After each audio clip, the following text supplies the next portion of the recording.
아버지 하나님, 주님의 임재하심을 구합니다. 하나님, 주님의 성령님께서 이 장소를 가득 채워주셔서 저희들의 마음문을 열어주시고, 하나님, 저희들의 영의 귀를 열어주셔서 저희들이 들을 수 있는 귀를 허락하소서. 아버지 하나님, 이 시간에 저희들이 주님의 말씀을 대할 때 저희들 머리로 생각하고 머리로 계산하고 듣는 것이 아니라 하나님께서 이 시간 이 장소에서 나에게 하시는 말씀이 무엇인가 깨달을 수 있도록 하나님, 저희들의 마음 문을 활짝 열어주시옵소서. 아버지 하나님, 저희들이 말씀을 들으면서 아버지 하나님, 저희들이 그 말씀을 눈으로 그냥 보는 것이 아니라, 그냥 귀로 듣는 것이 아니라 저희들 정말 영에 새길 수 있도록 아버지 하나님, 저희들 기도하면서 주님과 교제하는 그런 귀한 시간이 될 수 있도록 아버지 하나님, 이 시간에 정말 주님의 임재하심을 구합니다. 하나님, 저희들 마음을 주님께서 주관하여 주시옵소서. 마음속에 있는 모든 것들 아버지 하나님, 이 시간에 다 내려놓게 하시고 오로지 주님께만 집중하는 그런 귀한 시간 될 수 있도록 하나님 인도하여 주시옵소서. 예수님 이름으로 기도합니다. 아멘. 저희들 이렇게 자주 보는데 저는 이렇게 왜 이렇게 볼 때마다 반가운지 모르겠어요. 저는 원래 사람을 좋아하는 사람이 아닌데요. 저희 교인들은 그렇게 이렇게 보면은 너무 반가워요. 같은 얼굴인데도 자주 보니까 더 좋은 것 같아요. 저희들 다들 은혜 받으시려고 이 자리에 오셨잖아요, 그죠? 제가 은혜를 잘 받을 수 있는 방법을 몇 가지를 말씀을 드리고 조금 시작을 할까 합니다. 제가 지난주인가 지지난주에도 말씀을 드렸었는데 예배를 준비하는 게 굉장히 중요해요. 그게 뭐냐면은 가능하시면 성전에 조금 일찍 오세요. 그리고 기도로 준비하세요. 근데 그 기도로 준비하는데도 방법이 있습니다. 그게 뭐냐면은 이렇게 한번 생각하시면 좋을 것 같아요. 제가 지난주에 나눴던 내용 중에 굉장히 중요한 부분을 이번 주에 다시 나눌 거기 때문에 그것을 설명을 하면서 제가 같이 설명을 해드릴게요. 제가 지난주에 설명을 어떻게 했냐면은 여기가 영의 영역이라고 설명을 드렸어요, 그죠? 그리고 여기가 육신의 영역이라고 설명을 드렸죠. 그리고 제가 이것을 성전 구조와 이렇게 대조해서 말씀을 드렸습니다. 여기는 들어오는 문이 있을 거고요. 이렇게 하고 성전이 이렇게 있다고 하면은 여기에서부터 저기 지성소까지 이렇게 나아가는 거거든요. 그런데 저희들이 예배에 참석할 때는요, 저기 밖에서 오는데 저기 밖은 뭐냐면요, 사막이에요. 사막이에요. 저기에서 이렇게 들어와가지고 여기서 문까지 오기도 전에 저희들이 이미 마음 문이 닫혀 있을 수도 있어요. 그런데 저희들이 여기 올 때 찬양으로, 기도로 이렇게 준비를 하면은 저희들은 모르지만 저희들의 영은 여기 한 걸음씩 다가가고 있는 겁니다. 그리고서요, 저희들이 성전으로 찬양을 하면서 이렇게 나가가고 있는 거예요. 그리고서 저희들이 기도를 하면서 이제 여기에서 하나님과 대화를 하는 겁니다. 자, 그런데 기도를 그냥 이거 해야지 이렇게 하고 넘어가면 이게 어떤 상황이 일어나냐면요, 일찍 오셨어. 그리고 기도를 하시고 기도했으니까 이제 얘기해야지, 이제 딴 거 해야지. 그럼 이렇게 되는 거예요. 이렇게. 그럼 다시 여기서부터 시작입니다. 그러면은 또 찬양하는데 조금씩 하다가 딴 생각 들었어. 그럼 다시 또 이렇게 계속 여기서만 있으면 안 되잖아요, 그죠? 우리가 은혜 받으려면요, 여기까지 나가야 됩니다. 여기.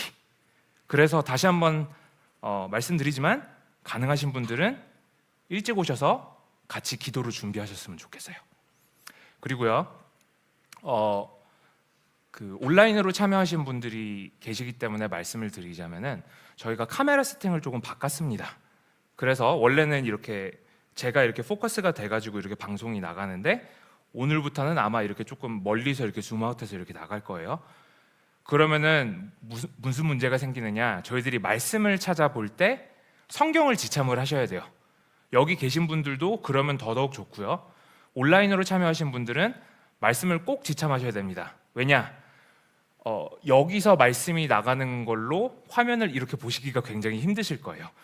화면에 따로 말씀이 나가지 않기 때문에 꼭 성경을 지참하셔야 된다는 것, 그거 참고해 주시고요. 그리고 기도 시간이 짧다는 피드백이 많이 들어와서 말씀 시간을 줄일 수 있는 한 조금 줄여보려고 노력은 하겠지만 성령님이 인도하시는 대로 그렇게 가기로 하고 기도 시간은 조금 더 늘리기로 할 건데요. 기도 시간을 이게 그냥 기도를 하려고 하고 조명이 이렇게 밝은 상태로 기도를 하려고 하고 하니까 익숙치가 않아서 다들 기도하시는 걸 힘들어하시는 것 같아서 저희들 예전에 기도하던 것처럼 조명을 내리고 그 다음에 음악을 틀고 그렇게 하고 기도를 하고 끝나고 주기도문으로 마치고 이렇게 하는 게 좋을 것 같다는 얘기가 나와서 오늘부터는 그렇게 진행하려고 하니까 참고해 주시길 바랍니다.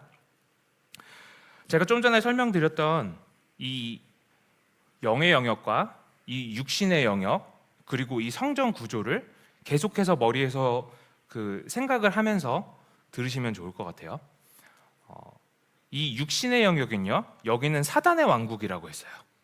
그죠? 사단의 왕국의 영향을 받습니다. 그렇기 때문에 여기서 여기까지 나가는 것도 굉장히 힘들어요. 그리고 여기는 영의 영역이죠. 여기는요, 사단이 침범하지를 못해요. 여기는 하나님이 임재해 계신 곳입니다. 여기는 그 어떤 악의 세력도 틈타지 못하는 곳이에요. 기도를 조금 깊이 해보신 분들은 아시겠지만 정말 하나님과 이렇게 교통되고 있다, 이런 상황에서는 전혀 잡생각도 안 들고 그냥 하나님과 대화가 이렇게 쭉 이어지고 있다는 그 느낌을 아실 겁니다. 그게 바로 여기서 일어나는 거예요. 여기서. 이게 여기까지 오기가 굉장히 힘들어요. 이게 여기서부터 한 걸음 한 걸음 나아갈 때는 기도를 하려고 하다가도 목마른데, 배고픈데, 화장실 좀 갔다 갈까? 근데 그러면 안 돼요. 왜? 그럴 때마다 이렇게 가니까. 경험에서 말씀드리니까 꼭 참고해 주시고요. 저기까지 우리가 나가는 게 목적입니다. 자, 그러면은 제가 이것을 예배의 대조해서 말씀을 드릴게요.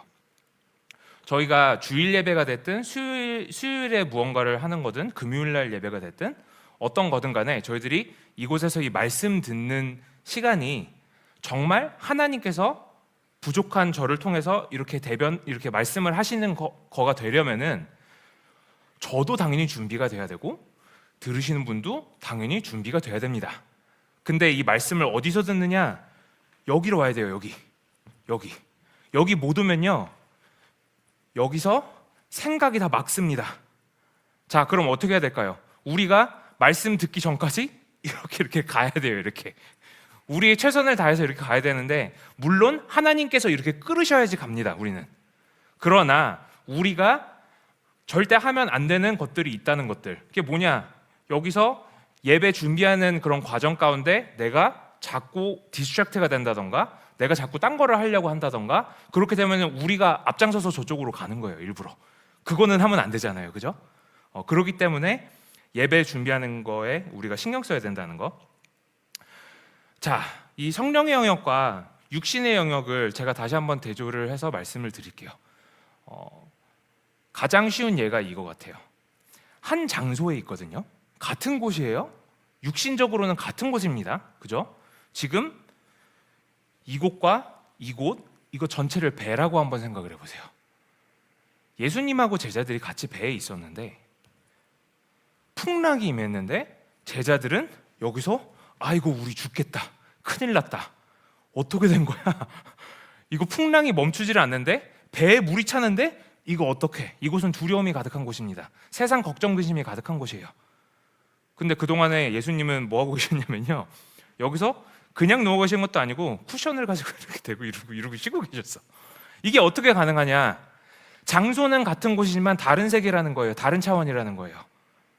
그래서 제자들이 여기로 이렇게 갔죠. 예수님한테 갔어.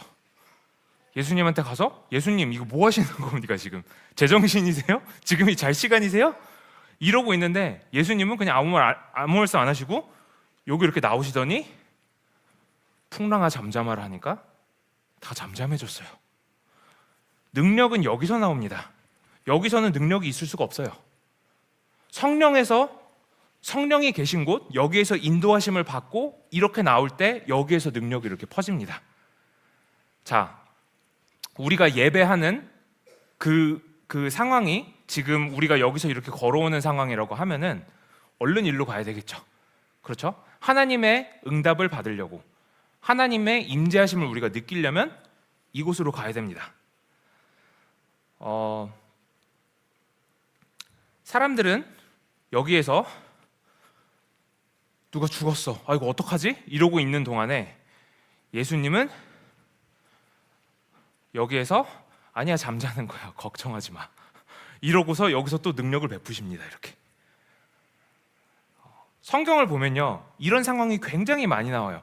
같은 장소에 있음에도 불구하고 예수님이 바라보시는 게 너무 달라요. 그게 왜 그러냐? 차원이 다르기 때문이에요. 예수님은 여기 계시기 때문에.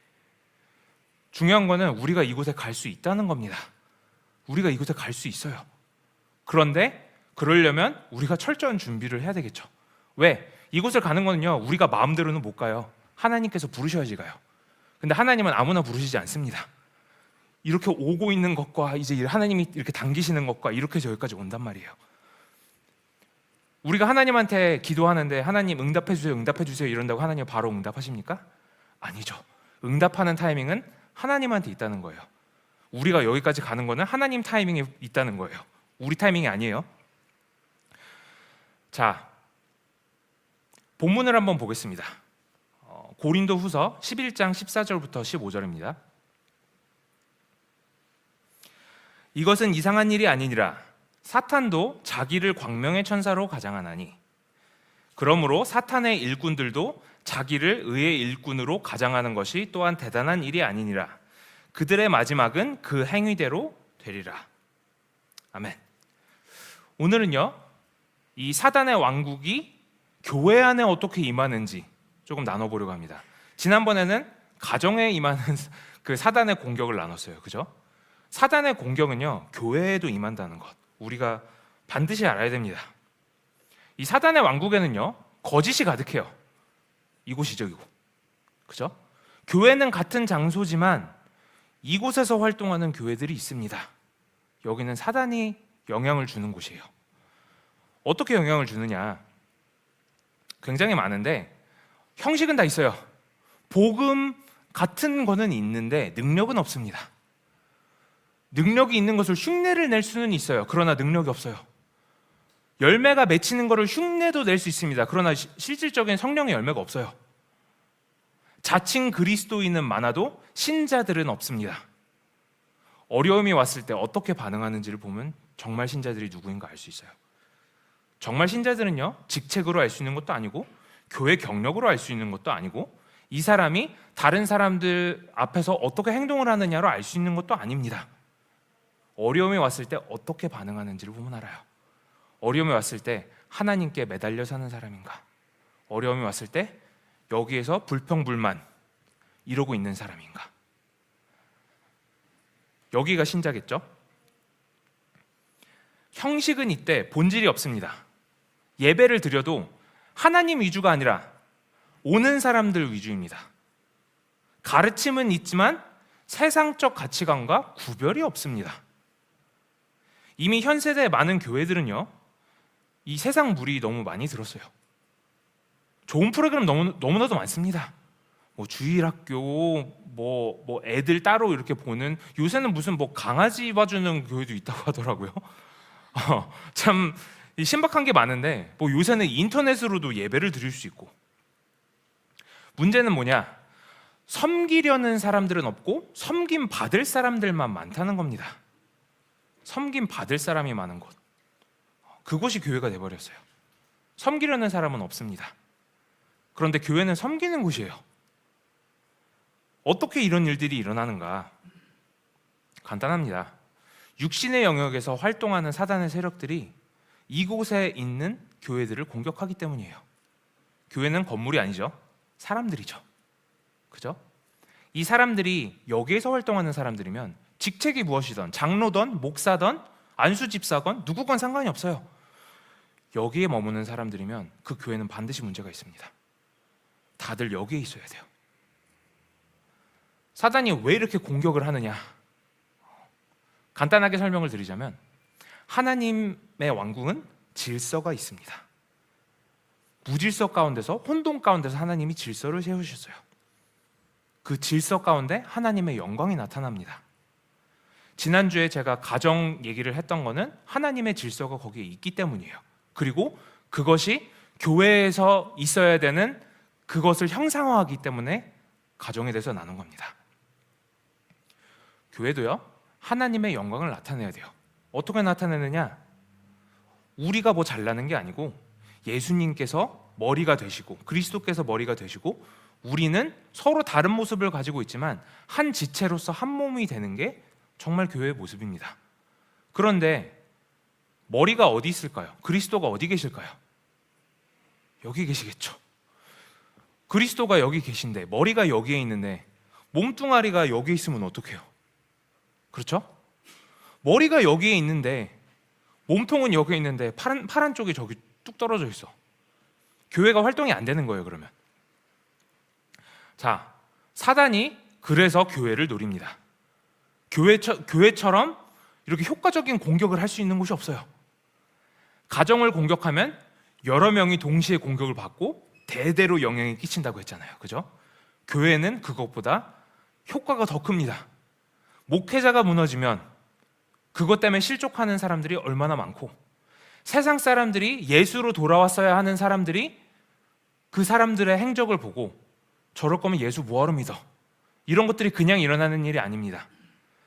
교회에는 공격이 그만큼 더 강해요. 자, 주요 공격 방법이 있습니다. 우리가 한 가지 염두에 둬야 될 점은요, 이곳은 공격이 임할 수가 없는 곳이에요. 답은 간단하겠죠. 그러면 우리가 어떻게 해야 될까? 일로 가야 됩니다, 그냥. 그런데 여기에 있으면 공격을 받아요. 이게 생각보다 굉장히 힘듭니다. 왜냐? 우리가 세상 속에 살기 때문에. 육신의 세상에서 시작을 해서 세상의 영향을 받으면서 여기에서 계속 공격을 받으면 우리는 얼른 이쪽으로 가야 됩니다. 여기에서 이거 어떡해, 큰일 났다.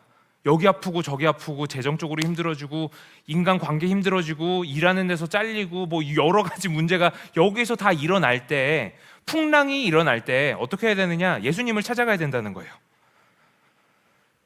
이 모든 공격은 육신의 영역에서 오는데, 제가 지난 시간에 설명을 했던 것처럼 이 모든 공격은요, 여기가 가장 효과적이기 때문에 여기에 임합니다. 여기가 어떤 부분이죠? 혼 부분입니다. 생각하는 부분입니다. 그죠? 왜? 이 생각을 점령하면 여기로 가는 문을 막을 수가 있거든요. 생각을 점령하면 몸을 움직일 수가 있거든요. 그렇기 때문에 우리는 우리의 생각을 지켜야 됩니다. 공격 나오는 방법들 몇 가지를 말씀을 드리자면, 교만이 있습니다. 나 저 말씀 들은 적 있어. 제가 지난주에도 설명을 드렸죠. 정죄가 있습니다. 저 사람은 왜 저래? 저 사람은 예수 믿는다는 사람들 어떻게 저렇게 말할 수가 있어? 어떻게 저런 행동을 할 수가 있어? 여기서는 절대로 일어날 수가 없는 일입니다. 심지어는 기도를 많이 하신다고 하는 분들도 여기에 있는 거를 몰라요. 그러면서 정죄를 해요. 이렇게. 정죄는 절대로 여기에서 일어나는 일이라는 것. 또 편을 가릅니다. 당을 나눠요. 교회에서 어떤 걸 하려고 했는데 그거 좀 아닌 것 같아. 왜 꼭 그렇게 해야 돼? 그 목사님 좀 이상한 거 아니야? 그 전도사님 좀 이상한 거 아니야? 그 집사님 조금 이상한 거 아니야? 다 여기서 일어나는 일입니다. 그러면은 저기는 저대로 저렇게 하라고 그러고 우리는 이렇게 하자. 여기서만 일어날 수 있는 일입니다. 사단이 공격하는 방법이라는 거예요. 사단이 교회에서 공격을 가장 많이 하는 곳이 어딘지 아십니까? 봉사하는 자리입니다. 예를 들자면 주방. 주방에서 그렇게 큰 문제들이 많이 일어납니다. 별것도 아닌 것 같은데 거기서 나오는 얘기들로 온갖 문제들이 다 일어나요. 자, 그게 어떻게 가능할까요? 저는 개인적으로 주방은 영의 영역이 아니라고 믿습니다. 주방이 여기 있는 것 같아. 사람들이 여기에서 자꾸 이렇게 얘기를 하면서 영의 자리로 나가지를 못해요. 봉사하는 자리는 다 그렇습니다. 예배하는 자리도 그렇고요, 반주하는 자리도 그렇고요, 뭐 드럼 치는 자리도 그렇고요, 싱어로 봉사하시는 분들도 그렇고요, 아이들 섬기시는 분들도 그렇고요, 직책이 있으신 분들도 그렇습니다. 봉사하는 자리에는 항상 사단의 공격이 들어와요. 자, 사단이 이런저런 공격을 하면서 굉장히 괜찮은 것 같은 공격도 많이 합니다. 뭐냐? 믿지 않는 자들과 연합을 추구합니다.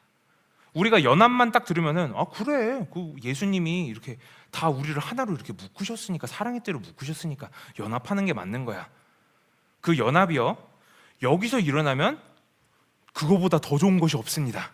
그러나 우리 인간적인 생각으로 그래, 뭐 저기도 뭐 상황 우리랑 비슷하니까 뭐 같이 해보지, 그냥 뭐 이런 식으로 이렇게 해버리면 무슨 일이 일어나느냐?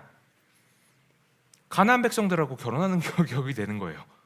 하나님이 절대로 하지 말라고 했던 그것, 가나안 백성이 뭐랑 비교를 할 수 있냐면요, 여기 사는 사람들입니다.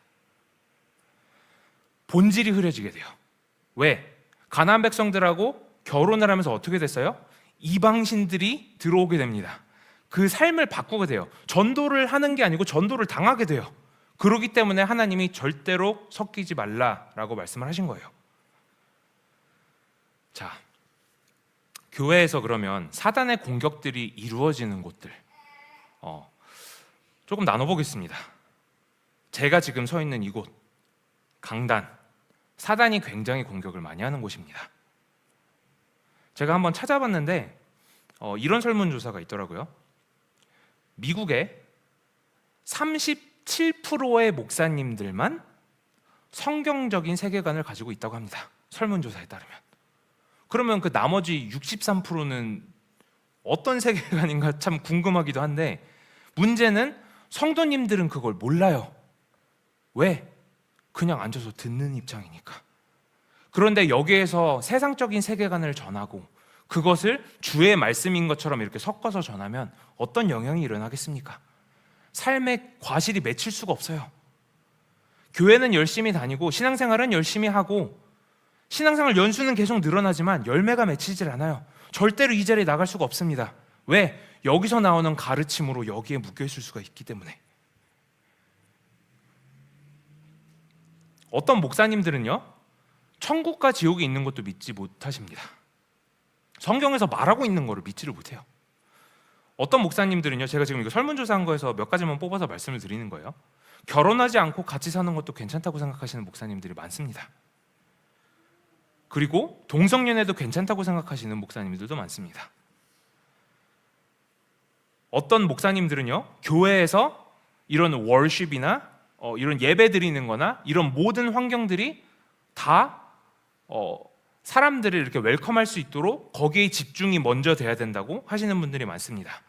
무슨 말이냐? 저도 거기 어느 정도는 동감을 하는데, 이분들이 말씀하시는 건 뭐냐면은 교회가 효과적이려면 이런 것들을 꼭 갖춰야 된다라고 말씀을 하시는 거예요. 근데 그건 잘못됐습니다. 어떤 분들은요, 하나님은 믿음이 바른 사람들을 항상 물질적으로 축복을 주신다고 말씀하시는 분들도 있어요. 강단에서 가르치시는 분들이 성경에서 가르치는 것들이 아닌 것들을 가르치는 일들이 비일비재합니다. 여기가 공격이 굉장히 많이 와요. 95%의 목회자분들이요, 그 배우자분이랑, 저 같은 경우는 이제 현정사모겠죠? 배우자와 95% 목사님이 같이 기도를 안 한대요. 80%의 목사님들이요, 하루에 기도를 15분 미만으로 한다고 합니다. 70%의 목사님들이 말씀을 준비할 때 그냥 말씀만 본대요. 기도 안 하고. 강단에 선다고 해서요, 다 하나님의 종이 아니라는 걸 우리는 알 수가 있습니다. 이 하나님의 종이라는 거는요, 신학교를 갔다고 해서 하나님의 종이 아니에요. 왜? 강단에 서 있지만 사단의 종 역할을 할 수가 있기 때문이에요. 그래서 우리는 영분별할 줄 알아야 됩니다. 가장 나쁜 건 당연히 이단이겠죠. 잘못된 교리를 가지고 있는 이단들. 그런데 우리는 이 이단이라는 표현도 조금 조심해야 할 필요가 있습니다. 왜냐? 교단이 다르다고 이단이라는 표현을 함부로 하면 안 돼요. 이단이라는 거는 끝이 다르다는 건데, 우리가 끝이 다른지 어떻게 합니까? 우리가 하나님입니까? 이 가르침이 만약에 내가 하나님이야, 어느 날 갑자기 자슈아 전도사가 사실은 내가 예수님입니다, 이러면 이단이죠. 뭐 말할 것도 없죠, 그죠? 그러나 그런 것이 아니면, 잘못된 가르침이 있다고 해서 그것을 이단으로 지명한다고 하면 그것은 한번 우리가 다시 한번 생각을 해볼 필요가 있습니다. 왜냐? 이 잘못은 누구에게나 다 있거든요. 어떤 교단이든 다 있거든요. 교단으로 구원을 받지 않거든요. 천국 가면 우리가 교단별로 나눠질 겁니까? 아니잖아요.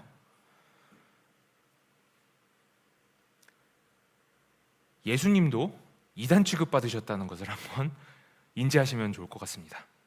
우리가 생각하는 우리의 세계관으로 이건 잘못된 거야, 이거는 맞는 거야, 성경의 가르침에서 벗어난 거면 당연히 이단으로 취급하는 게 맞습니다. 그런데 그런 게 아니고 이거는 잘 모르겠어. 약간 이런 부분인데, 그리고 본질적인 부분이 아닌데 이런 걸로 함부로 이단으로 지칭하면 안 되는 거예요. 예를 들자면 한국 교회에서는요, 미국은 다행히도 아직은 그렇지는 않습니다만은 한국 교회에서는 성령 운동을 하면은 그냥 무조건 이단 소리가 먼저 붙어요. 물론 거기에 이유도 어느 정도는 이해를 합니다. 왜? 성령 운동을 하시는 분들이 가르침이 적으신 분들이 굉장히 많아요. 그리고 성경에서 말하는 것과 빛나는 것들을 말씀하시는 분들도 많이 계세요. 그래서 능력이 아무리 일어난다고 해도 그런 것들 때문에 바로 그냥 이단 취급을 당하게 됩니다. 그런데 제가 항상 말씀드리는 게 있는데, 그게 뭐냐면은 물병이 있으면요, 그 안에 물이 중요하지 상표가 중요한 게 아니에요. 이 물이 다사니워라건 폴란드 스프링이건 마실 수 있는 깨끗한 물이면 되는 거예요. 자, 첫 번째로 공격은 이런 이단적인 교리, 굉장히 위험합니다. 강단을 공격하는 가장 큰 방법 중 하나예요. 더 큰 문제는 이겁니다. 육신의 영역에서 활동하는 목회자. 육신의 영역에서 활동하는 목회자. 왜? 성도님들을 다 못 가게 막아버립니다. 본인이 못 가거든, 저기로. 본인이 여기에 갇혀있거든. 문제는요, 이 육신의 영역에서도 눈에 보이는 것은 다 할 수가 있어요. 제가 목회자가 하는 일이 무엇인가 하고 이것도 검색을 해봤는데 이런 것들이 나오더라고요. 일단 기본적으로 신학교 과정을 수료하고, 대부분은 또는 뭐 박사학위까지 수료를 하고, 쉽게 말해서 공부를 했다는 겁니다. 공부는 그런데 여기 영역이에요. 여기 영역이 아니에요. 설교 준비를 할 수 있어야 되고, 설교를 할 수 있어야 되고, 성경 공부를 진행할 수 있어야 되고, 상담을 할 수 있어야 되고, 교회 행정을 담당할 수 있어야 되고, 신방을 할 수 있어야 되고. 문제가 뭐냐? 다 여기서 할 수 있는 일이에요. 다 여기서 할 수 있는 일이에요. 여기서 이렇게 행동을 하는데 성도분들은 모르세요, 그거를. 그리고 여기에서 행동을 해도 어느 정도 결과는 있는 것 같아요. 설교 잘하고 마음의 감동을 받고, 아, 오늘 은혜 받았어. 성도님들은 이렇게 생각하실 수 있지만 이 모든 것들이 여기서 일어날 수 있다는 거예요. 예배 가서 참석하고, 와, 음악 되게 좋았어. 그 음악을 듣는데 눈물이 이렇게 줄줄줄 나오던데 다 여기서 있을 수 있는 일이라는 겁니다. 마이클 잭슨 공연 갔다가 운 사람들 많거든요. 기도할 것도 있지만 내가 할 수 있는 것은 내가 해야지. 이것도 여기 영역입니다. 제가 그 자리에 있었습니다. 기도로 시작을 하고, 하나님, 말씀 전해야 되는데 어떤 말씀을 전해야 될까요? 기도로 시작을 하고 영감을 받고 열심히 준비를 하는데, 그래, 그래도 내가 할 수 있는 건 내가 해야지. 내가 공부한 거 있으니까. 여기서부터 기도는 여기까지. 자, 이제 여기서 공부. 그 다음에 어떻게 될까요? 여기서 이제 전하는 거죠. 그런데 그것도 육신의 영역에서 일어난다는 겁니다. 의도는 굉장히 순수해요. 의도는 굉장히 모두에게 도움을 주고 싶은 의도예요. 그러나 목회자는 여기에 머물면 안 된다는 거예요. 말씀을 준비할 때요, 기도로 시작해서 말씀을 준비를 하면서 기도를 하면서 여기까지 가야 됩니다, 목회자는. 그리고요, 여기에 계속 있어야 돼요. 제가 예배 시작 전에 저희가 기도를 해야 된다라고 말씀을 드리는 이유가 이 이유입니다. 여기에 있을 수가 있어야 돼요. 여기. 성도님들은 저기에서 이렇게 걸어오시죠. 하루 바쁜 일과 바치시고 몸도 얼마나 피곤하시겠어요, 그죠? 사람적으로 보면 충분히 다 이해가 가는 부분입니다. 여기에서 열심히 이렇게 오시는데, 그런데 우리가 교회에 올 때는 하나님을 만나러 오는 것 아닙니까? 그죠? 우리가 그냥 어떤 체크박스 이렇게 하려고 오는 게 아니잖아요. 하나님을 만나러 왔으면 우리가 저기까지 깊은 임재로 들어가야 되는데, 이게 있으려면요, 목회자도 여기 있어야 되는 거예요. 여기서. 그런데 이게 기도하는 분위기가 아니면 안 돼요. 경배하는 분위기가 아니면 안 돼요. 교회가 찬양과 예배로 가득 차 있는 곳이 아니면 안 돼요. 그렇기 때문에 계속해서 기도를 해야 된다고 제가 말씀을 드리는 겁니다.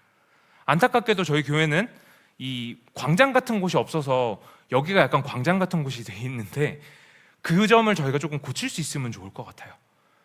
얘기를 하셔야 하는 분들은 밑에서 가능하면 대화를 나누시고 정말 예배할 준비가 되신 분들만 위로 올라오셔서 기도를 하셨으면 정말 좋겠어요. 교회에서 행정하는 것도 사람의 머리로 다 가능한 겁니다.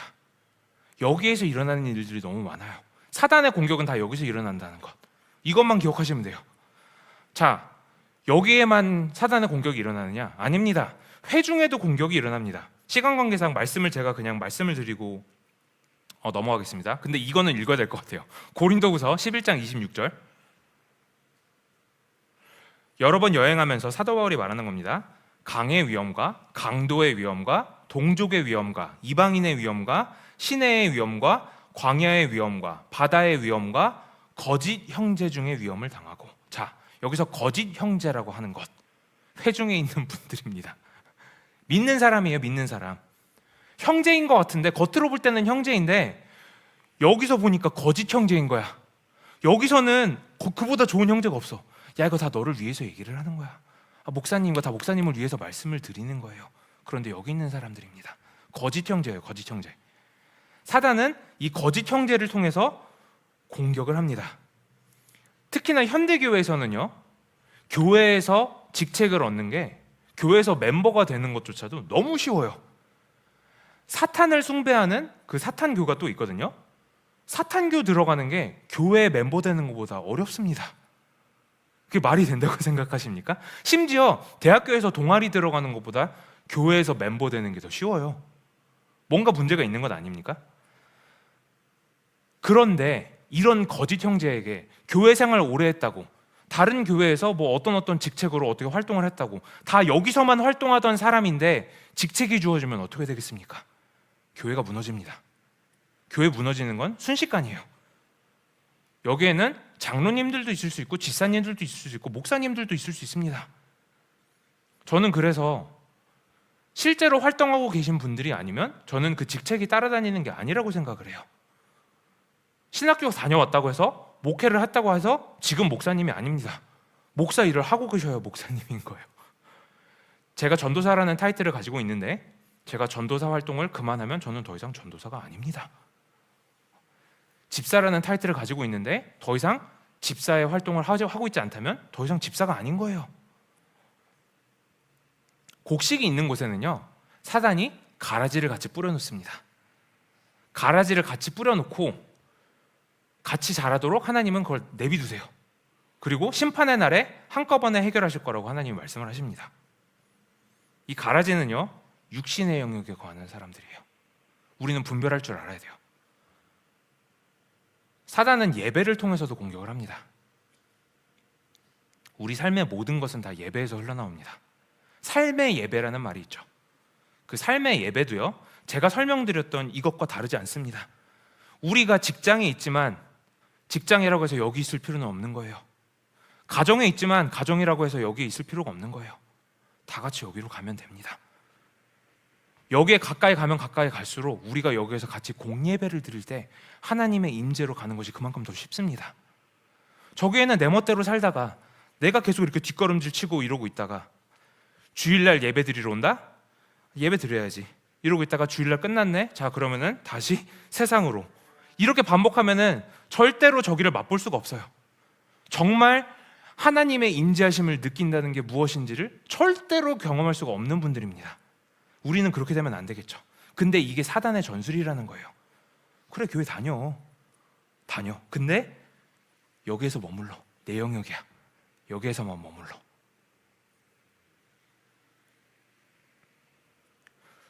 어떤 목사님이 이런 말씀을 하셨습니다. 일요일이 세상에서 가장 우상숭배가 많이 일어나는 날이라고. 잘못된 예배자들을 칭하는 말입니다. 저는 100% 공감합니다. 같은 자리에 앉아 있어도, 예배를 드린다고 같은 장소에 있어도, 같은 말을 할지라도 내가 과연 어떤 신을 섬기고 있는가? 나를 섬기고 있는가? 내 직장을 섬기고 있는가? 다른 신을 섬기고 있는가? 하나님은 아시죠? 이 사단이 예배를 또 어떻게 공격을 하느냐? 본질보다는 형식에 집중하게 합니다. 주로 하는 말이 뭐냐? 교회에는 질서가 있어야 돼. 맞는 말입니다. 맞는 말이에요. 틀린 말이 아니에요. 그런데 사단은 맞는 말로 공격을 한다는 겁니다. 예수님을 시험하셨을 때 성경 구절을 인용해서 공격을 했어요. 이 질서가 부족하다고 말하는 이 성령 파들을 예를 들어서 그냥 이렇게 이단이라고 칭하는 그런 분들을 보면요, 질서를 주로 말씀을 하시는데 그 같은 성경책에서 어떤 말을 하고 있느냐, 영어로 do not quench the spirit, 성령을 소멸하지 말라라고 말씀합니다. 이 질서를 지킨다는 것이 무엇인지 우리는 분별할 줄 알아야 돼요. 그런데 어떤 게 본질이고 어떤 게 형식인지 구별을 하려면 어떻게 해야 될까요? 잘못하면은 여기에서 그래, 그런 거는 본질 부분인 것 같아, 그런 거는 형식인 것 같아. 아니죠. 여기에서만 알 수 있습니다. 이게 본질일까? 이게 형식일까? 생각하지 말라고 했잖아요, 제가. 그죠? 기도가 먼저입니다. 우리는 항상 기도로 시작하고 기도로 끝나야 돼요. 헌금하는데도 사단이 틈탑니다. 사도행전에 보면 아나니아와 삽비라라는 부부가 나옵니다. 땅을 팔았는데 하나님 앞에 헌금한다고 하고서 우리 모든 것을 바칩니다 하고 바쳤는데 사실은 거짓말을 했어요. 떼놓고 바쳤어. 성령님을 모독한 겁니다. 성령님한테 거짓말을 한 거예요. 왜 그랬을까요? 사람들한테는 그래도 우리 헌금했어, 여기서 활동하는 사람들입니다. 그런데 성령님 앞에서 여기서 이렇게 활동을 하고 있으면 절대로 안 된다는 거예요. 또는 부정한 헌금이 있을 수도 있습니다. 어떤 분이 이런 말씀을 하셨었는데, 유대인들은 너무 그 규율을 철저하게 지키기 때문에 어떤 도둑이 시계를 10개로 훔치면 하나를 11조로 낸다고 합니다. 자, 부정한 헌금은 하나님이 받으시질 않으세요. 우리가 돈을 벌고 하나님한테 드리고 그 헌금이 무엇이 됐던, 이게 시간이 됐던 뭐가 됐던, 그 드리는 것이 과연 하나님께서 받으시기에 합당한 것인가, 우리는 구별할 줄 알아야 됩니다. 사단은 그것을 통해서도 공격을 해요. 그래, 그 정도 했으면 됐어. 야, 돈 많이 벌면 되는 거 아니야? 하나님한테 헌금 많이 하면 되는 거 아니야? 그런데 그 마음가짐이 헌금하는 마음이 아니야. 아무 소용이 없다는 겁니다. 가인의 예물이 되면 안 돼요. 가인과 아벨은 같이 제사를 드렸지만 하나님은 아벨의 제사만 받으셨습니다. 11조를 떼먹으면서 신약에서는 구약법이다, 폐지됐어, 괜찮아, 이렇게 생각하는 분들도 있습니다. 그것은 절대로 성경적이지 않습니다. 왜냐? 신약에 와서 어떤 일이 일어났느냐? 기준치가 올라갔어요. 기준치가 내려간 게 아니에요. 신약에 와서 예수님께서 그 모든 법들이 이제 다 소용이 없다 이렇게 말씀하신 거는 이 기준치가 올라간 거예요. 다른 말로 하자면은 너네들이 11조를 하든 헌금을 하든 뭐를 하든 간에 다 하나님을 사랑하는 마음에서 여기서부터 시작을 해야 된다. 예수님은 이 말씀을 하신 거예요. 그런데 그 법들 다 폐지됐으니까 그 11조 안 해도 됐겠네. 돈 좀 세이브 됐다. 그럼 이거 갖고 외식해야지. 이게 맞는 생각이 아니라는 겁니다. 찬양팀에도 사단은 공격을 합니다. 어떻게 공격을 하느냐? 다 여기서 세상적인 방법은요, 노래 잘하고 음악 잘하면 찬양팀 세웁니다. 노래 잘하고 음악 잘하고, 그래, 사람의 감정을 건드리니까 잘하네. 사람을 위한 노래를 합니다. 사람이 위로받기 위한 노래를 합니다. 하나님을 찬양하는 노래를 하질 않아요. 여기 영역에 있는 사람들이 아닙니다. 찬양팀을 통해서 공격을 할 수가 있어요. 진정한 찬양팀은요, 예배가 무엇인지 알아야 되고요, 진정한 예배자여야 됩니다. 예배 드릴 때만 예배자가 아니에요. 삶의 예배에서 이미 여기에 계속 들락날락하는 사람이어야 된다는 겁니다. 그래야지 그 능력이 전달이 될 수가 있어요. 오늘날 이런 예배자들을 찾아보기가 굉장히 힘듭니다. 거기에 음악적인 능력까지 같이 갖고 있는 사람들은 정말 희귀하죠. 예배를 통해서도 공격을 할 수 있다는 것. 이벤트를 위한 찬양팀이 있고 예배하기 위한 찬양팀이 있고, 음악적 준비하는 것도 굉장히 중요하지만 영성 훈련이 없어요. 이게 있어야 된다는 겁니다. 이게 본질이라는 겁니다. 이게 없으면은 이게 아무리 좋아도 소용이 없다는 거예요. 예배하다가 울면 뭐 할 건데요? 하나님을 찬양하지를 못하는데, 나만 감동받고 끝나는데, 하나님이 받으시지 않는 예배를 드리고서 돌아가서 오늘 예배 잘 드렸다, 그것보다 더 좋은 사단의 공격이 어디 있겠습니까? 사단은요, 교회의 임원들 스태프 미팅 가운데서도 함께합니다.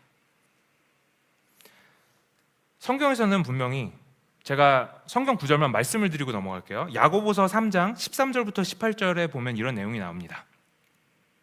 성경에서는요, 위로부터 내려오는 지혜가 있고 땅 위에 있는 지혜가 있다고 합니다. 그런데 이 땅 위에 있는 지혜를 어떻게 표현을 하느냐?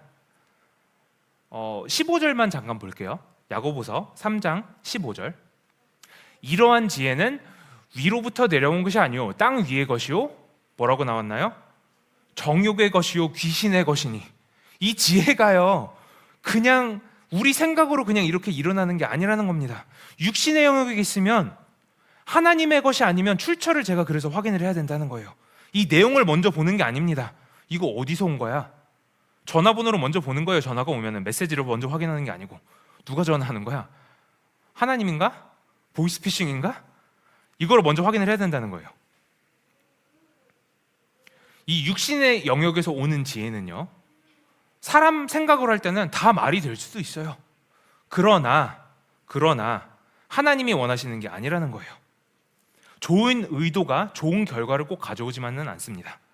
의도는 좋을 수 있어요. 육신의 영역에서 활동을 해도. 그러나 좋은 의도도 땅 위의 지혜를 따르면 사단의 수단이 될 수가 있다는 겁니다. 베드로가 예수님께, 예수님 죽으시고 3일 만에 다시 살아나신다고요? 안 돼요. 말도 안 되는 말씀 마세요. 좋은 의도입니다. 그러나 여기서 활동한 거예요. 베드로는. 예수님께서 뭐라고 하셨어요? 사단아 물러가라. 이게 의도가 좋다고 해서 착각하면 안 됩니다. 육신의 영역과 영의 영역을 우리는 분명히 구분할 줄 알아야 돼요. 그래서 저는 개인적으로 원래회가 됐던 어떤 미팅이든 교회에서 가지는 미팅은 실제 미팅 시간보다 기도하는 시간이 훨씬 더 길어야 된다고 주장하는 사람 중 한 명입니다. 기도로 준비를 하고 성령님은 한 분이시기 때문에 그러면은 미팅이 빨리 끝나요. 미팅 빨리 끝나기 원하시는 분들 기도하고 오시기 바랍니다. 왜? 성령님이 마음을 하나로 만드실 거거든요. 물론 의견이 차이가 있을 수가 있습니다. 그러면 같이 더 기도해 봅시다. 기도해 봅시다. 기도해서 일치가 될 때까지 기도하는 게 맞는 거예요. 그게 성경적인 방법인 거예요. 머리로 생각하고 이건가 저건가 이럴 시간이 없다는 겁니다. 그건 육신의 영역이에요. 사도행전 15장을 보면요, 유대에서 내려와서 법대로 할례를 받아야 된다고 주장하는 사람들이 있었습니다. 교회에서. 그 사람들은 여기에서 활동을 하면서 아니야, 우리도 기도했어. 우리도 지금 기도하고 지금 얘기해 주는 거야. 다 할례 받아야 돼. 본인들이 여기 있는지도 모르고. 그래서 바울과 바나바가 이들을 대적합니다. 우리는 그래서 이 두 차이를 분명히 알아야 돼요. 리더를 선정할 때도 사단이 공격을 합니다. 어떻게 보면 가장 공격이 큰 부분 중 하나예요. 왜냐? 리더가 잘못 세워지면은 다들 여기 있거든요. 여기에 묶여 있거든요. 성경에서 말하는 리더 세우는 방법은 아주 간단합니다. 디모데전서 3장 1절부터 13절에 나오는 내용인데 시간 관계상 읽지는 않겠습니다. 책망할 것이 없어야 돼요. 책망할 것이 없어야 되는데 교회에서만 책망할 것이 없어야 되느냐? 세상에서도 책망할 것이 없어야 돼요. 왜? 세상에서도 책망할 것이 없는 사람은 예배자라는 얘기일 거예요. 그렇죠? 이런 사람들을 리더로 세워야 된다는 겁니다. 새로 입교한 자도 절대로 리더 자리에 세우지 말라고 했어요. 왜? 교만해질 수 있기 때문에. 이 스태프들에게 적군들이 틈을 탈 수 있기 때문에 이 틈을 주어서는 안 된다고 성경은 분명히 말하고 있습니다. 교회에서 공격받을 수 있는 부분이라는 거예요. 먼저가 되고자 하는 사람들은 절대로 육신의 영역에서 활동하는 사람들입니다. 교회에서 봉사하셔야 하는 분들은요, 교회에서 리더가 돼야 하는 분들은 본인이 아무리 노력을 하고 그 누구도 몰라줘도 하나님만 나를 알아주시면 된다라는 분들만 봉사를 하셔야 됩니다. 자, 그러면은 교회에서 사단을 이기는 방법이 뭘까요? 제가 지금까지 계속 설명을 드렸죠. 이 계속 두 가지를 비교를 해서 말씀을 드렸는데 교회에서 사단을 이기는 방법은 간단합니다. 예수가 머리가 되는 교회입니다. 성령의 영역에서 활동하는 교회예요. 여기서 시작하는 교회가 아니고 여기서 시작하는 교회예요. 모든 것을 기도로 시작하고 기도로 끝나는 교회. 내 생각이 우선이 아니고 내 마음이 우선이 아니고 내 감정이 우선이 아니고 내 기분이 우선이 아니고 하나님의 생각이 우선인 겁니다. 하나님의 생각은요, 내 감정으로 판단할 수 있는 게 아니에요. 하나님은 여기 계신 분이고 우리가 생각하는 것은 여기의 영역입니다. 저기 들어가지 않고서는 하나님의 생각을 절대로 알 수가 없어요. 하나님의 생각은 기도와 말씀으로밖에 알 수가 없습니다. 목회자가 되었든 성도가 되었든 어떤 일이든 간에 우리는 기도로 시작해서 기도로 움직이고 기도로 마무리하고 거기에 계속 머물러야 됩니다. 이것이 생활화된 것이 바로 예배자입니다. 다른 게 예배자가 아니에요.